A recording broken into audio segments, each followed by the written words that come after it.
Hi viewers, welcome to our channel. ప్రస్తుతం మనతో ఉన్నారు సీనియర్ జర్నలిస్ట్ కొమ్మినేని శ్రీనివాస్ గారు. నమస్తే సార్. నమస్కారం. షర్మిల గారి విషయంలో లేదంటే జగన్ గారి విషయంలో ఆంధ్ర రాష్ట్రంలోకి ఎంటర్ అయిన తర్వాత షర్మిల గారు రోజు రోజుకి అంటే చిన్న చిన్న విషయాలు కూడా చిలికి చిలికి గాలివానలాగా మారుతున్న పరిస్థితి కనిపిస్తుందంటారా? ఒకళ్ళు కామెంట్ చేస్తే ఇంకొకళ్ళు కామెంట్ చేయడం, దానికి మళ్ళీ ప్రతి సవాల్లాగా చేయడం. ఈ రోజు షర్మిల గారు కూడా చాలా హాట్ కామెంట్లే చేశారు. కొండా రాఘవరెడ్డి గారు మా ఫ్యామిలీ మెంబరు, ఆయన అలాంటి కామెంట్లు చేయటం నాకు నచ్చలేదు. ఎవరి చేతైనా చెప్పించగలుగుతున్నారు, ఏమేమి చెప్పించగలుగుతున్నారు? నేను జగన్మోహన్ రెడ్డి గారిని 2 సార్లు కలిసాను. మూడోసారి కేవలం ఎంగేజ్‌మెంట్ కి, పెళ్లికి కార్డ్ ఇవ్వడానికి మాత్రమే మూడోసారి వెళ్ళాను తప్ప, సెకండ్ టైమ్ వెళ్ళినప్పుడు కూడా మా అమ్మగారితో కలిసి వెళ్ళాను. నేను ఒంటరిగా నా భర్త నేను కలిసి ఎప్పుడు వెళ్ళలేదు. నా భర్త అసలు ఎప్పుడు కలవలేదు. దమ్ముంటే విజయమ్మ గారితో చెప్పించగలరా? విజయమ్మ గారికి అన్నీ తెలుసు.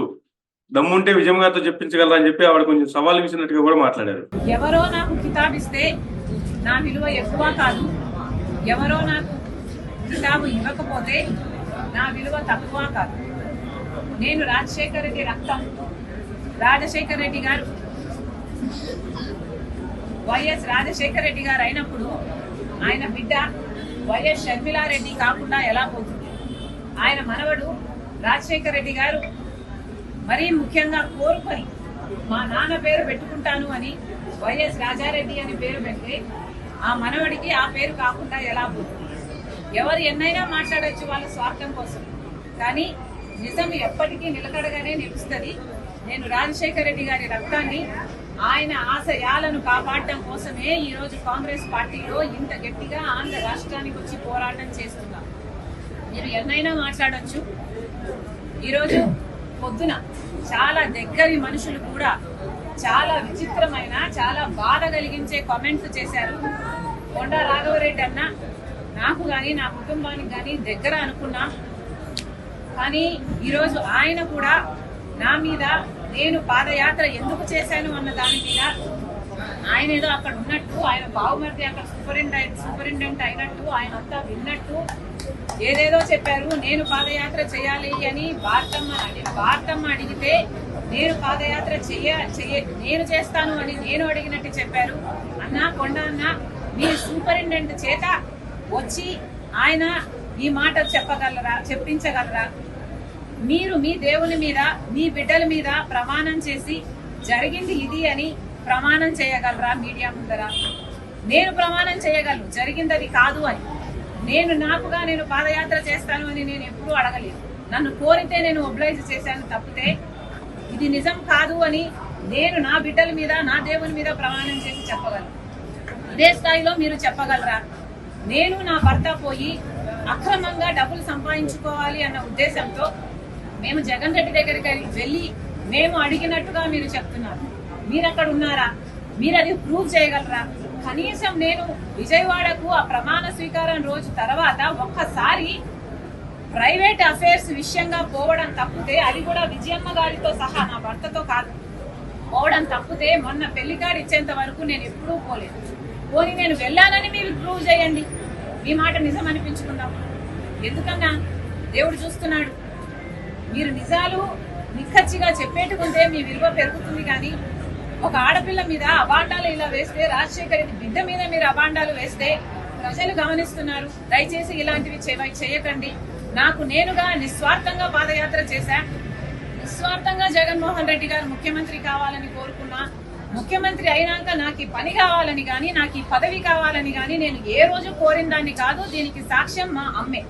ఈ విషయాలన్నీ అమ్మకు తెలుసు. మీకు దమ్ముంటే అమ్మ చేత చెప్పించండి. ఏం జరుగుతుందంట సార్? నేను ఈ పాయింట్ వినలేదు, ఇప్పుడే మీరు చెప్తుంటే వింటున్నాను. విషయం ఏంటంటే, కొండా రాఘవరెడ్డి గారితో సహా ఇప్పుడే మీతో మాట్లాడడానికి ముందు ఎవరో శ్రీధర్ రెడ్డి గారు అంట, ఆయన ఫోన్ చేసి నాతోటి మాట్లాడిపోతుంటే మీతోటి ఇంటర్వ్యూలో ఉన్నానని చెప్పాను. ఇలా ఆవిడ వల్ల నష్టపోయిన వాళ్ళు, ఆవిడ నమ్మి మునిగిపోయిన వాళ్ళు తెలంగాణలో ఎంతమంది ఉంటే వాళ్ళందరినీ వదిలేసి ఆవిడ ఏపీకి వెళ్ళి ఏం చేస్తుంది అంటే, ఆవిడ చేసింది రాజకీయంగా తప్పిదం అనే కదా. ముందు వీళ్ళందరికీ సమాధానం చెప్పానండి. ఆయన కొండా రాఘవరెడ్డి గారు చాలా స్పష్టంగా చెప్పాడు, ఆమె చేస్తున్న తప్పులు చెప్పాడు. ఆ జగన్ గారి దగ్గర ఆయన భర్త ఏమి అడిగాడో, ఆవిడ ఏం ఆయన ఎందుకు ఒప్పుకోలేదో చెప్పాడు. ఇంకా దానికి కరెక్ట్ కాదని చెప్పదలిస్తే చెప్పమనండి. కానీ విజయమ్మ గారు ఎందుకు చెప్తారు? ఆవిడకి ఇద్దరు అన్నా చెల్లెలే కదా. వాళ్ళు ఆవిడ ఎందుకు వస్తుంది ఈ పంచాయతీలోకి? I don't think so. Vijayam గారితో ఎవరు చెప్పిస్తారు, ఎందుకు చెప్పిస్తారు? ఉమ్, మీరు చెప్పుకునేది మీరు చెప్పుకోండి, అది వాస్తవం కాదని. మరి లేకపోతే నిన్న మొన్న జగన్ గారు ఎంత హుందాగా మాట్లాడారు, ఆవిడ గురించి ఒక్క మాటన్నా మాట్లాడారా? నిన్న ఎస్ కూడా సార్. సజ్జల గారు ఎంత హుందాగా మాట్లాడారు. ఆయన ఎక్కడ కూడా షర్మిల గారిని ఎక్కడ మాట తగ్గించేం మాట్లాడలేదు కదా. ఆవిడకి అవగాహన లేకుండా మాట్లాడుతున్నారని రాజకీయాల వరకే మాట్లాడారు తప్ప మీకేం అన్యాయం చేసామో చెప్పమని అన్నారు తప్ప ఇంక వేరేం మాట్లాడలేదు కదా. ఎస్ ఈవిడ సార్. తొందరపడి అన్నగారి విషయంలో అన్న నాకు అన్యాయం చేశాడు, నాకంటే నాకు చేసినా పర్వాలేదు, రాష్ట్రానికి చేస్తున్నాడని ఆ లేనిపోయిన అవాకులు చవాకులు పేలి నలుగురిలో అప్రదిష్ట పాలవటం తప్పితే ఏమైనా అర్థం ఉందా? ఉమ్, సో కొండా రాఘవరెడ్డి గారు స్పెసిఫిక్ గా పలానా పాయింట్ అని చెప్పారు. ఆ పాయింట్లన్నిటికీ సమాధానం చెప్పమానండి. నిజంగా ఆవిడ స్థలాలు అమ్ముకుందా లేదా, లేదా 800 కోట్లు ఖర్చు పెడతానని చెప్పిందా లేదా, చెప్పకపోతే ఆయన అబద్ధం ఆడితే పలానాది అబద్ధం అని చెప్పమానండి. ఆయనకి అబద్ధం ఆడాల్సిన అవసరం ఏముంది? ఆయనేమి ఆంధ్ర రాజకీయాల్లో లేడు, ఆంధ్ర జగన్ వారి వల్ల ఆయనకు వచ్చిన ప్రయోజనం లేదు. కేవలం వైఎస్ రాజశేఖర రెడ్డి అభిమానిగా ఆయన మాట్లాడుతున్నాడు. ఆయన గతంలోనూ మాట్లాడాడు, ఇప్పుడు మాట్లాడాడు. S Sharmila sir. గారి వల్ల తెలంగాణలో అనేక వందల మంది నష్టపోయారనేది ఆయన అభిప్రాయం. ఉమ్, అంతేకాకుండా భర్త అనిల్‌తో పాటు ఉన్నటువంటి దుష్ట చతుష్టయం వల్ల ఈ సమస్య వచ్చిందని ఆయన చెప్తున్నాడు. దీనికి తోడు చంద్రబాబు వీళ్ళందరూ రాధాకృష్ణ వీళ్ళందరూ యాడ్ అయ్యి ఈ పరిస్థితికి క్రియేట్ చేశారు. దీనికి బాధ్యత వహించాల్సిన షర్మిల గారే అని చెప్పాడు. సో ఉమ్, కొండా రాఘవరెడ్డి గారిని అని ఏం ఉపయోగం? తను ఉమ్, జాగ్రత్తగా ఉంటే, తను పద్ధతిగా ఉంటే అసలు ఈ గొడవే లేదు కదా. నాకు అర్థమైంది ఏంటంటే ఆమె మొదట నేను అమాయకురాలనుకున్నా, ఆ సార్. తర్వాత అజ్ఞానంతో ఉన్నారనుకున్నా. ఇప్పుడు సార్. జగన్ గారి పట్ల అక్కస్తోటి మాట్లాడుతున్నారు అనుకున్నా. పొద్దున్న ప్రోగ్రామ్ లో ఒక ఉమ్, కాలర్ ఎవరో అంటున్నాడు, సార్. జగన్ గారు చేసింది రైట్ అని తేలిందండి, ఈవిడికి ఏదైనా పొరపాటున పదవి ఇచ్చి ఉంటే మెల్లగా గ్రూపులు కట్టి వెనుపోటు పొడిచి ఉండేదండి అని. ఆ ఉమ్, పరిస్థితి జనంలో అలాంటి అభిప్రాయాలు వచ్చేలాగా ఆవిడ వ్యవహరిస్తా ఉంది. ఆవిడ ఓకే. వెళ్ళి తన ప్రత్యర్థి, తన అన్నకి ప్రత్యర్థి వైఎస్ రాజశేఖర రెడ్డికి తన తండ్రి మీద విపరీతమైనటువంటి వ్యతిరేక ప్రచారం చేసిన రాధాకృష్ణ గారి దగ్గరికి వెళ్ళి కూర్చుని ఇంటర్వ్యూ ఇచ్చిన తర్వాత ఇంకా ఆవిడ్ని ఆవిడ క్రెడిబిలిటీ మొత్తం పోగొట్టుకుంది కదా.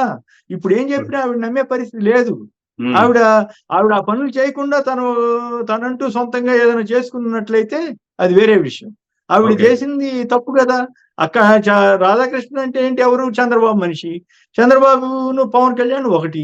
సో వాళ్ళ ముగ్గురు ట్రాప్ లో పొలిటికల్ గా ఆవిడ గాని ఆవిడ భర్త గాని పడి మరి ఏ ఇంట్రెస్ట్ తోటి పడ్డారో ఏమో అది వేరే విషయం. ఉమ్, కేవలం షర్మిల గారిది స్వయంకృతాపరాధం. కొండా ఉమ్, రాఘవరెడ్డి గారు చెప్పిన వాటిల్లో ఆవిడ వివరణ ఇచ్చుకోవాల్సిందే తప్ప ఇంకెవరినో విజయం గారిని తీసుకురండి లేకపోతే ఇంకెవరినో తీసుకురండి అంటే అది అయ్యేది కాదు, పెట్టేది కాదు. కానీ అంటే ఎందుకు ఈ పర్సనల్ ఇష్యూసే ఎక్కువ హైలైట్ అవుతూ ఉన్నాయి. తను ఒక పార్టీకి అధ్యక్షురాలిగా వచ్చారు రాజకీయంగా, అందులోనూ అతి కొద్ది రోజుల్లోనే ఎలక్షన్స్ కూడా ఉన్నటువంటి తరుణంలో ఆ పార్టీ మీద ఫోకస్ పెట్టాల్సింది కాస్త ఫ్యామిలీలో ఈ ఇష్యూస్ మీద ఎక్కువ ఫోకస్ అవుతున్నట్టుగా అనిపిస్తుంది. ఈ అంటే దీని వెనుక కూడా చంద్రబాబు నాయుడు గారు ఉన్నారు రాజకీయంగా లబ్ధి పొందడానికి అనేటువంటి కామెంట్లు కూడా కొన్ని వస్తున్నాయి. ఎట్లా చూడాలంటారు అసలు ఈ అంశాన్ని? ఖచ్చితంగా అంతే కదా. డీకే శివకుమార్ గారితో మంతనాలు జరిపినప్పుడు షర్మిల గారిని ఎట్లయినా సరే ఏపీకి తీసుకురావాలని వాళ్ళు మంతనాలు జరుపుకున్నారనేది జనరల్ గా ఉన్నటువంటి ఒక అభిప్రాయం. దానికి తగ్గట్టుగానే ఆవిడ్ని 6 నెలల క్రితమే రాధాకృష్ణ గారికి ఇంటర్వ్యూ ఇచ్చారు. అప్పుడే ఈ అనిల్ అన్ని విషయాలు ఎప్పటికప్పుడు చెప్తూ ఆయనతో రాయించుకుంటా వస్తున్నాడు వార్తలు. సో దాంట్లో రాశారు అంటే అనిల్ చెప్తేనే రాశాడనేది అర్థమైపోయింది. సో పైగా నిన్న మొన్న మీరు గమనించాల్సింది ఏంటంటే ఆవిడ అజ్ఞానం ఏంటి? తన అన్న ఎట్లా మాట్లాడాడు, ఎట్లా మాట్లాడాడు? కేవలం ఒక పాయింట్ అన్నాడు, కాంగ్రెస్ పార్టీ వల్ల ఈ చీలిక తీసుకొచ్చింది అన్నారు. నేను అంగీకరించట్లేదు అని చెప్పి ఊరుకుంటే అయిపోయేది కదా. తన అన్నే కారణం, తనకు అన్యాయం చేశాడునో ఇంకో పరోక్షంగా చెప్పటం, ఏం అన్యాయం చేశాడో చెప్పాలి కదా. అదేం చెప్పలేకపోయారు కదా. అట్లాగే ఇంకోటి ఇప్పుడు ఏం చెప్పినా కూడా జనం నమ్మే పరిస్థితి ఉండదు. ఎందుకంటే కొండా రాఘవరెడ్డి గారు అంత ఓపెన్ గా ఆవిడ చేసిన తప్పులన్నీ చెప్పేశాడు. చెప్పేసిన తర్వాత ఇప్పుడు ఏం మాట్లాడినా దానికి ఏమి విలువ ఉండదు.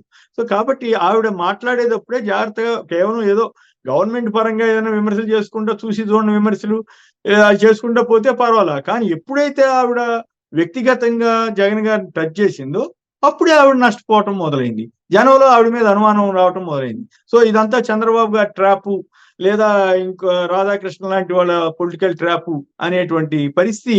వాళ్ళు ఏం చెప్తే అదే చదువుతాంది ఈవిడ అనే అభిప్రాయం ఆవిడే ఇచ్చింది అందుకు ఆస్కారం. సో అంటే ఇది ఈ రాజకీయంగా ఎటు మలుపు తిరిగే అవకాశం ఉంది సార్ ఇది, అంటే ఇంకా దీన్ని ఇలా ప్రొలాంగ్ చేసుకుంటూ ఏముండదు పోతే. ఏముండదు ఈ 2-3 రోజులు ఏమైందంటే ఇప్పుడు చంద్రబాబు గారికి పవన్ కళ్యాణ్ గారికి వాళ్ళకే నష్టం. చంద్రబాబు గారికి వాళ్ళకి పవన్ కళ్యాణ్ వాళ్ళు ఇంతవరకు చేస్తున్న విమర్శలకి విమర్శలన్నీ పక్కకు పోయి ఇప్పుడు ప్రధాన ప్రత్యర్థులు ఎవరు, జగన్మోహన్ రెడ్డి గారు, ఆయన చెల్లెలు షర్మిల అని వచ్చింది అనుకోండి, తెలుగుదేశం పని అవుట్, తెలుగుదేశం ఇంకా పరువు ఇంకా వెనక్కి వెళ్ళిపోద్ది. కాబట్టి ఇప్పుడు మీరు గమనించండి, ఇప్పుడు షర్మిల గారు గతంలో పాదయాత్రలు చేసినప్పుడు లేకపోతే ఇంకే యాత్రలు చేసినప్పుడు తెలంగాణలోను ఆవిడ చేసిన విమర్శలు ఎక్కడన్నా ఈ ఆంధ్రజ్యోతి, ఈనాడు వాళ్ళు ఏమన్నా ఫస్ట్ పేరు ఎప్పుడన్నా వేసారా? ఆంధ్రలో మాత్రమే ఎందుకు వేస్తున్నారు? ఆవిడ అర్థం చేసుకోవాలి. ఆవిడ ఆవిడ్ని రాజకీయంగా వాడుకుని జగన్ దెబ్బతీయాలన్నదే వాళ్ళ లక్ష్యం.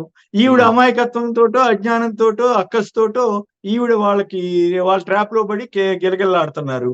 సో ఏమవుతుంది దీనివల్ల? ఆవిడికి నష్టం, తెలుగుదేశానికి నష్టం తప్ప జగన్ గారికి కానీ వైసీపీకి కానీ వచ్చే నష్టమే ఉండదు. కాకపోతే 4 రోజులు దీని మీద చర్చ, కాస్త చికాకు తప్పితే ఇంకేం ఉండవు అనేది నా. Thank you sir, thank you very much అండి. ఇదండి ఈనాటి ఇంటర్వ్యూ. మరొక గంటలో మళ్ళీ కలుద్దాం. చూస్తూనే ఉండండి మేరా మీడియా.